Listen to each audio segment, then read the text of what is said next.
Hello everyone. আজিৰ এইটো ভিডিঅ'ত মই লৈ আহিছোঁ principles of inheritance and variation এই চেপ্টাৰটোৰ আটাইবিলাক ফিলিং দ্য ব্লেংকছৰ কুৱেশ্যন মানে খালী ঠাই পূৰ কৰাৰ কুৱেশ্যন ঠিক আছে। ইয়াৰে প্ৰথম কুৱেশ্যনটো হৈছে যে দেশে মটৰ মাহৰ ওপৰত বংশগতিৰ পৰীক্ষা চলাইছিল। কোনে চলাইছিল বাৰু? মেণ্ডেলে। ইয়াত লিখিবা মেণ্ডেল ঠিক আছে। নেক্সট কুৱেশ্যনটো চোৱা, যিবোৰ জিনে এটা জোৰ বিপৰীতধৰ্মী চৰিত্ৰসমূহ সংগ্ৰহ কৰে সেইসমূহক কি বুলি কোৱা হয়? কি বুলি কোৱা হয় বাৰু? কোৱা হয় এলিল। এলিল ঠিক আছে, কোৱা হয় এলিল বুলি কোৱা হয়। নেক্সট চাবা 3 নম্বৰ কুৱেশ্যন, সহধৰ্মী মানে কি বাৰু? কি আছিলে?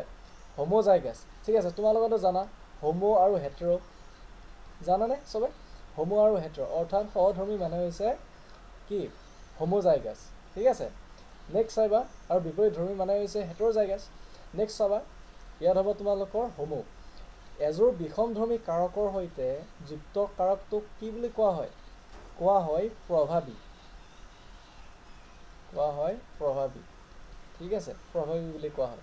নেক্সট চাবা, এলিলসমূহ কঢ়িওৱা সংকৰণ যিবিলাকে বিপৰীতধৰ্মী চৰিত্ৰ প্ৰকাশ কৰে সিহঁতক কি বুলি কোৱা হয়? সিহঁতক কোৱা হয় হেটেৰোজাইগাছ ঠিক আছে, সিহঁতক কোৱা হয় হেটেৰোজাইগাছ।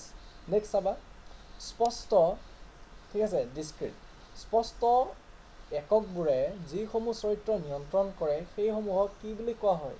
সেইসমূহক কোৱা হয় তোমালোকৰ কাৰক ঠিক আছে, সেইসমূহক কোৱা হয় কাৰক হৈছে।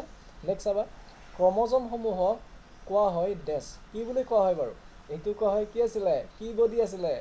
ডেছ বডি কি বডি আছিলে? কমেণ্ট কৰি জনাবাচোন তোমালোকে, চাওঁ গোটেইবোৰ মই ক'লে ক'ত হ'ব, এটা তোমালোকেও কোৱা ঠিক আছে। যোনে ফাৰ্ষ্ট ক'ব পাৰা তাৰ কমেণ্টটো মই পিন কৰি দি দিম ঠিক আছে, হ'ব অ'কে। ডেছ বডি চাবা। 8 নম্বৰ কুৱেশ্যনটো চাবা, জিন বিজ্ঞানীসকলৰ বাবে ডেছ প্ৰক্ৰিয়াটো সদায় এটা বিবুদ্ধিজনক হৈ আহিছে। একদম চিম্পল, কি আছিলে বাৰু? লিংগ নিৰ্ধাৰণ। চাবা নিৰ্ধাৰণ। তাৰপিছত নেক্সট কুৱেশ্যন চোৱা 9 নম্বৰ, কোষ বিভাজনৰ সময়ত ক্ৰমেটিডৰ পৃথকীকৰণ ব্যৰ্থ হোৱাটোৱে এটা ক্ৰমজম লাভ বা লোকচান হোৱাটোক কোৱা হয় কি বুলি কোৱা হয়? এইটো হ'ব তোমালোকৰ এনিউপ্লইডি অৰ্থাৎ এইটো মই লিখি দিছোঁ দিয়া, এনিউপ্লইডি হৈছে ঠিক আছে। নেক্সট কুৱেশ্যনখিনি চোৱা। এতিয়া ভিডিঅ'টোৰ মাজতে মই এটা ইনফৰ্মেশ্যন দি দিওঁ যে আমাৰ চেনেলৰ ফালৰ পৰা HSC 2025 কাৰণে ঠিক আছে, 2025 ফাইনেল এক্সামৰ কাৰণে বায়'লজি মডেল কুৱেশ্যন পেপাৰ প্ৰস্তুত কৰি উলিওৱা হৈছে। গতিকে তোমালোকে ডেছক্ৰিপশ্যনত এটা লিংক দিয়া আছে বায়'লজি মডেল কুৱেশ্যনৰ, সেই লিংকটো ক্লিক কৰি ভিডিঅ'টো চাই ল'বা।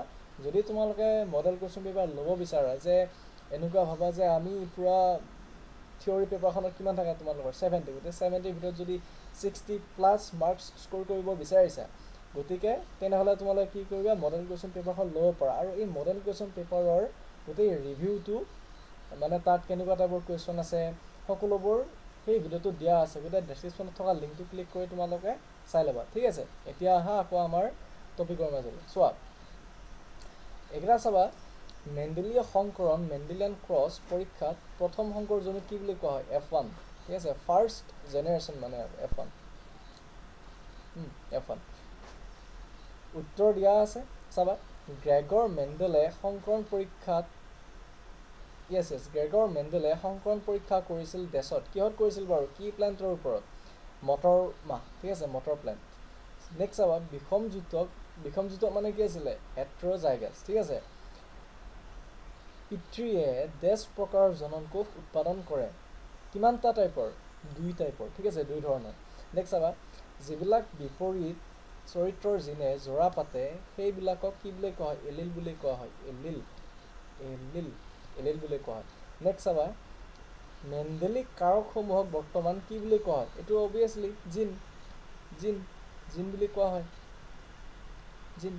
নেক্সট কুৱেশ্যন চাবা, দৈহিকভাৱে থকা 2টা জিনৰ সংসৰ্গক মৰ্গেনে কি বুলি নামাকৰণ কৰিছিলে? ডেছ সহলক্ষণতা, লিংকেজ ঠিক আছে, লিংকেজ। নেক্সট চাবা, গ্লুটামিক এচিড ডেছৰ দ্বাৰা ডেছ হোৱা হেতুকে কাশিকোষ ৰক্তহীনতা হয়। ইয়াত হ'ব তোমালোকৰ হেলাইন ইয়াত হ'ব আঁঠৰাই আঁতৰাই নেক্সট চাবা ফিনাইল কিটনিউৰিয়াৰ ঠিক আছে ফিনাইল কিটনিউৰিয়াৰ ফলত মগজুৰ মানসিক বেছৰ সৃষ্টি হয় কি হ'ব মন্থৰতা ৰিটাৰ্ডেশ্যন ঠিক আছে ফিনাইল কিটনিউৰিয়াৰ ফলত মগজুৰ মানসিক মন্থৰতাৰ সৃষ্টি হয় ঠিক আছে নেক্সট চাবা টাৰ্নাৰ চিণ্ড্ৰম ফিমেল মানুহৰ এটা ডেছ ক্ৰম'জম নথকাৰ ফলত হয় এক্স এইটো হ'ব তোমালোকৰ এক্স নেক্সট চাবা স্বাভাৱিক মানুহৰ কোষত মুঠ কিমান সংখ্যক ক্ৰম'জম থাকে 46 অবভিয়াছলি সকলোৱে জানে ঠিক আছে থেংক ইউ এটা চাবা ডেছক্ৰিপশ্যনত হোৱাটছআপ গ্ৰুপৰ লিংক দিয়া আছে গতিকে সেই হোৱাটছআপ গ্ৰুপত তোমালোকে জইন হৈ ল'বা সকলোবোৰ ধৰণৰ PDF মই তাত শ্বেয়াৰ কৰি থাকোঁ আৰু ভিডিঅ'টো ক্লিক কৰি লিংকটো ক্লিক কৰি সেই মডেল কুৱেশ্যন পেপাৰৰ ভিডিঅ'টো চাই ল'বা ঠিক আছে থেংক ইউ ছ' মাছ